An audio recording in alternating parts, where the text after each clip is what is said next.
right, so today we're going to walk through chapter 2. I'm going to help you out with your guided reading questions. And we're going to start with another allusion to Of Mice and Men. In this one, you will see references to George and Lenny in the movie Guardians of the Galaxy. Sandarians. What a bunch of losers. All of them in a big hurry to get from something stupid to nothing at all. Pathetic. Look at this guy. You believe they call us criminals when he's assaulting us with that haircut? What is this thing? Look how it thinks it's so cool. It's not cool to get help. Walk by yourself, you little gargoyle. Look at Mr. Smiles over here. Where's your wife, old man? What a Class A prevert. Right, Groot? Good. Don't drink fountain water, you idiot. That's disgusting. Yes, you did. I just saw you doing it. Why are you lying? Whoop. The first question for this chapter asks you to draw a picture of the scene that Steinbeck is describing. So, at the beginning of chapter 2, on page 20, it says the bunkhouse was a long, rectangular building. Inside, the walls were whitewashed and the floor unpainted. In 3 walls, there were small square windows, and in the 4th, a solid door with a wooden latch. Against the walls were 8 bunks, 5 of them made up with blankets, and the other 3 showing their burlap ticking. Over each bunk, there was nailed an apple box with the opening forward so that it made 2 shelves for the personal belongings of the occupant of the bunk. And these shelves were loaded with little articles, soap and talcum powder, razors, and those Western magazines ranchmen love to read and scoff at and secretly believe. And there were medicines on the shelves and little vials, combs, and from nails on the box sides, a few neckties. Near one wall, there was a black cast iron stove, its stovepipe going straight up through the ceiling. In the middle of the room stood a big square table, littered with playing cards, and around it were grouped boxes, all for players to sit on. Okay, and so I wanted to show you a few pictures of what that might look like. This is like a stage scene from Of Mice and Men to show kind of what this looks like. You see the things hanging on the walls, you see the bunks, you see the single door and the card table in the middle. But it could also be portrayed kind of like this. You know, it could also be portrayed this way or maybe this way. But yeah, this is where all the men on the ranch would eat and sleep and socialize. And yeah, this is where they all lived. Okay, number 11. His eyes passed over the new men and he stopped. He glanced coldly at George and then at Lenny. His arms gradually bent at the elbows and his hands closed into fists. He sniffed and went into a slight crouch. His glance was at once calculating and pugnacious. So this quote here is about Curly. It's talking about the character Curly. And so there's 2 questions, or there's 2 parts to this question. And the first is to make sure that you understand the meaning of any of the words here, specifically the word pugnacious. And then what does this quote tell you about Curly's character? Okay, so again, his eyes passed over the new men and he stopped. He glanced coldly at George and then at Lenny. So these are new guys in the bunkhouse, and he just instantly, when he first meets them, he looks at them coldly. Then his arms gradually bent at the elbows and his hands closed into fists. I'm kind of thinking of the posture of like a bulldog, right? He stiffened and went into a slight crouch, and his glance was at once calculating and pugnacious. So the word pugnacious again makes me think of a bulldog because it has to do with somebody who's looking for a fight. Okay, so what this quote tells me about Curly is that he's ready to fight. He doesn't need a good reason. He's just kind of an angry guy who wants to fight people.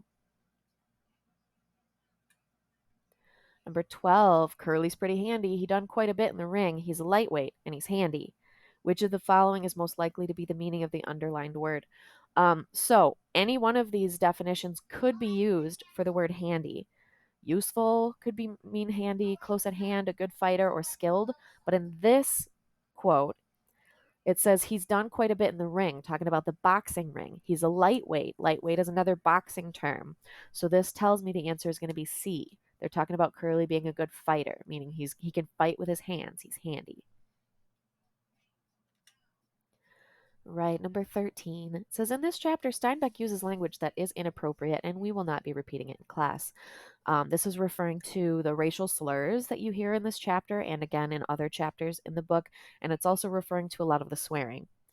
Um, so, knowing that this language is inappropriate, why do you think the author John Steinbeck chose to include the language in his novel? And so it asks you to look back at the historical context.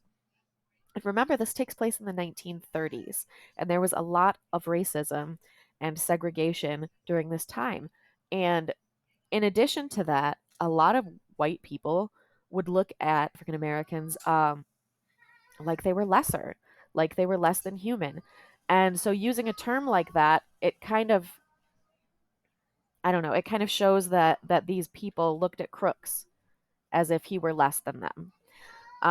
In addition to that, the racial slurs, the swear words, all of those would be incredibly common language in this time period for this group of people, right? These farmhands would be using this kind of language in real life during this time. Okay, so it's both of those things. All right, Candy thinks that Curly's wife is a tart. First of all, what is a tart? A tart is basically a woman who uses her body or her sexuality to get what she wants. Okay. Particularly a woman who maybe enjoys getting men into trouble. Okay. This is not a term that we would use today, but it would have been a very common word during this time period. So, the rest of this, at this point in the novella, does Candy's opinion about Curly's wife being a tart seem justified? So, this is completely an opinion question. Okay, there is no right or wrong answer. But whatever answer you choose needs to come from a place of intelligence and thinking. Okay, so based on the information that you have about Curly's wife at the beginning of chapter two, or I'm sorry, by the end of chapter two, um, we do see her flirting with the men. We do see her kind of sticking her nose where it doesn't belong. And so you may feel like this opinion is justified. You also may not. All right, the final question here is to give an example of foreshadowing in this chapter. What do you think will happen next based on this? So there is tons and tons and tons and tons of foreshadowing in this chapter, just like all of the other chapters. So let's head to the text and find some of it. All right, bottom of page 28, top of page 29, it says, George was watching the door. He said ominously, well, he better watch out for Lenny. Lenny ain't no fighter, but Lenny's strong and quick, and Lenny don't know no rules. Okay, so this is possibly foreshadowing that there could be trouble between George and Curly later on in the novel. Down on page 31, we get a little bit more. Lenny's eyes were frightened. I don't want no trouble, he said plaintively. Don't let him sock me, George. George got up and went over to Lenny's bunk and sat down on it. I hate that kind of bastard, he said. I seen plenty of 'em.